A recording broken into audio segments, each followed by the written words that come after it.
ಲಕ್ಷ್ಮೀ ದೇವಿಗೆ ಈ ಹೂವನ್ನು ಅರ್ಪಿಸಿದರೆ ಕಾಲಿಟ್ಟಲ್ಲೆಲ್ಲ ಅದೃಷ್ಟ ಹೆಗಲಿರುತ್ತೆ. ಲಕ್ಷ್ಮೀ ದೇವಿಯು ಹಿಂದೂ ಧರ್ಮದಲ್ಲಿ ಪೂಜಿಸಲ್ಪಡುವ ಪ್ರಮುಖ ದೇವತೆಗಳಲ್ಲಿ ಒಬ್ಬಳು. ಈಕೆ ಆಧ್ಯಾತ್ಮಿಕ, ವಸ್ತು ಈ ಎಲ್ಲ ವಿಚಾರಗಳಲ್ಲಿ ಒಬ್ಬ ವ್ಯಕ್ತಿಗೆ ಧನ ಮತ್ತು ಸಂಪತ್ತನ್ನು ಕರುಣಿಸುತ್ತಾಳೆ. ದೀಪಾವಳಿಯ ದಿನದಂದು ಮತ್ತು ಮಾರ್ಗಶಿರ ಮಾಸದ ಸಮಯದಲ್ಲಿ ಲಕ್ಷ್ಮೀ ದೇವಿಯನ್ನು ವಿಶೇಷವಾಗಿ ಪೂಜಿಸಲಾಗುತ್ತದೆ.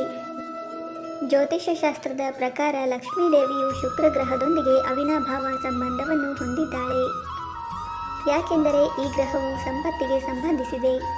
ಲಕ್ಷ್ಮೀ ದೇವಿಯು ಸುಗಂಧಭರಿತ ಹೂವುಗಳನ್ನು ತುಂಬಾ ಪ್ರೀತಿಸುತ್ತಾಳೆ. ಹಾಗಾಗಿ ಲಕ್ಷ್ಮೀ ದೇವಿಯನ್ನು ಪೂಜಿಸುವಾಗ ನಾವು ಈ ಹೂವುಗಳನ್ನು ಬಳಸುವುದು ಹಾಗೂ ಈ ಹೂವಿನ ಗಿಡಗಳು ಮನೆಯಲ್ಲಿದ್ದರೆ ಅತ್ಯಂತ ಶುಭ. ದಕ್ಷಿಣ ಭಾರತದಲ್ಲಿ ಲಕ್ಷ್ಮೀ ದೇವಿಯನ್ನು ಪೂಜಿಸುವಾಗ ಆಕೆಗೆ ಗೌರವವಾಗಿ ದಾಸವಾಳ ಹೂವುಗಳನ್ನು ಅರ್ಪಿಸಲಾಗುತ್ತದೆ. ರೋಮಾಂಚಕ ಕೆಂಪು ಬಣ್ಣವನ್ನು ಹೊಂದಿರುವ ಈ ದಾಸವಾಳ ಹೂವುಗಳು ಸಂಪತ್ತು ಮತ್ತು ಸಮೃದ್ಧಿಯ ದೇವತೆಯಾದ ಲಕ್ಷ್ಮೀ ದೇವಿಯನ್ನು ಮೆಚ್ಚಿಸಲು ಅತ್ಯಂತ ಪ್ರಯೋಜನಕಾರಿಯಾಗಿದೆ. ಕೆಂಪು ದಾಸವಾಳ ಹೂವುಗಳು ಪ್ರೀತಿ, ಭಕ್ತಿ ಮತ್ತು ಉತ್ಸಾಹವನ್ನು ಪ್ರತಿನಿಧಿಸುತ್ತದೆ. ಗುಲಾಬಿ ಹೂವುಗಳು ಹಿಂದೂ ಧರ್ಮದ ದೇವರುಗಳು ಪ್ರೀತಿಸುವ ಅಥವಾ ಹಿಂದೂ ದೇವತೆಗಳಿಗೆ ಪ್ರಿಯವಾದ ಹೂವುಗಳಲ್ಲಿ ಒಂದಾಗಿದೆ.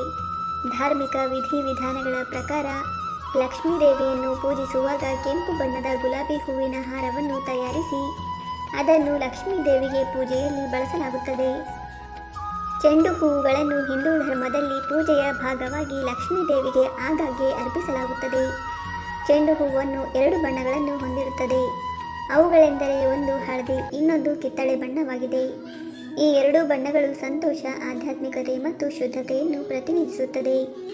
ಲಕ್ಷ್ಮೀ ದೇವಿಗೆ ಚೆಂಡು ಹೂವನ್ನು ಅರ್ಪಿಸುವುದರಿಂದ ಆಕೆಯು ನಮಗೆ ಸಮೃದ್ಧಿ ಮತ್ತು ಅದೃಷ್ಟವನ್ನು ತರುತ್ತಾಳೆ ಎನ್ನುವ ನಂಬಿಕೆ ಇದೆ.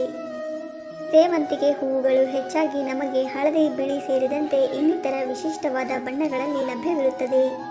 ಎಲ್ಲ ಹೂವುಗಳಲ್ಲಿ ಎದ್ದು ಕಾಣುವ ಸೇವಂತಿಗೆ ಹೂವನ್ನು ಆಗಾಗ್ಗೆ ಲಕ್ಷ್ಮೀ ದೇವಿಯ ಪೂಜೆಯಲ್ಲಿ ಬಳಸಲಾಗುತ್ತದೆ. ಲಕ್ಷ್ಮೀ ದೇವಿಗೆ ಪ್ರಿಯವಾದ ಈ ಹೂವುಗಳು ಸಂತೋಷ, ಸಮೃದ್ಧಿ ಮತ್ತು ಅದೃಷ್ಟವನ್ನು ಪ್ರತಿನಿಧಿಸುತ್ತದೆ. ಲಕ್ಷ್ಮೀ ದೇವಿಯು ಸುಗಂಧ ದ್ರವ್ಯಗಳನ್ನು ಹೆಚ್ಚಾಗಿ ಇಷ್ಟಪಡುತ್ತಾಳೆ. ಅದರಲ್ಲೂ ಆಕೆಗೆ ಮಲ್ಲಿಗೆ ಹೂವಿನ ಘಮವೆಂದರೆ ತುಂಬಾ ಪ್ರಿಯ. ಲಕ್ಷ್ಮೀ ದೇವಿಗೆ ಮಲ್ಲಿಗೆ ಹೂವನ್ನು ಅರ್ಪಿಸಿ ಪೂಜೆಯನ್ನು ಮಾಡುವುದರಿಂದ ದಯೆ ಮತ್ತು ಧನದ ಪ್ರಯೋಜನವನ್ನು ಪಡೆದುಕೊಳ್ಳುತ್ತೀರಿ. ಸ್ವಚ್ಛವಾದ ಬಿಳಿ ಬಣ್ಣದ ಮಲ್ಲಿಗೆ ಹೂವುಗಳು ಶುದ್ಧತೆ, ಪ್ರೀತಿ ಮತ್ತು ಭಕ್ತಿಯನ್ನು ಸೂಚಿಸುತ್ತದೆ. ಹಿಂದೂ ಧರ್ಮದಲ್ಲಿ ಕಮಲದ ಹೂವು ಅತ್ಯಂತ ಪವಿತ್ರವಾದ ಮತ್ತು ಸರ್ವೋಚ್ಚವಾದ ಹೂವುಗಳಲ್ಲಿ ಒಂದಾಗಿದೆ. ಈ ಹೂವು ಆಧ್ಯಾತ್ಮಿಕ ಬೆಳವಣಿಗೆ, ಶುದ್ಧತೆ ಮತ್ತು ಜ್ಞಾನವನ್ನು ಪ್ರತಿನಿಧಿಸುತ್ತದೆ.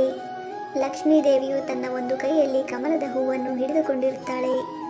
ಲಕ್ಷ್ಮೀ ದೇವಿಗೆ ಕಮಲದ ಹೂವುಗಳನ್ನು ಅರ್ಪಿಸುವುದರಿಂದ ಜೀವನದಲ್ಲಿ ಸಮೃದ್ಧಿ ಮತ್ತು ಅದೃಷ್ಟವನ್ನು ಪಡೆದುಕೊಳ್ಳುತ್ತಾರೆ. ಸ್ನೇಹಿತರೆ, ಮಾಹಿತಿ ಇಷ್ಟ ಆಗಿದ್ರೆ ಹಾಗೆ ಈ ವಿಡಿಯೋ ನಿಮಗೆ ಸ್ವಲ್ಪನಾದರೂ ಯೂಸ್ಫುಲ್ ಅಂತ ಅನಿಸಿದ್ರೆ ದಯವಿಟ್ಟು ವಿಡಿಯೋವನ್ನು ಲೈಕ್ ಮಾಡಿ. ಹಾಗೆ ನಮ್ಮ ಚಾನಲ್ಗೆ ಸಬ್ಸ್ಕ್ರೈಬ್ ಆಗೋದನ್ನು ಮರಿಬೇಡಿ. ಧನ್ಯವಾದಗಳು.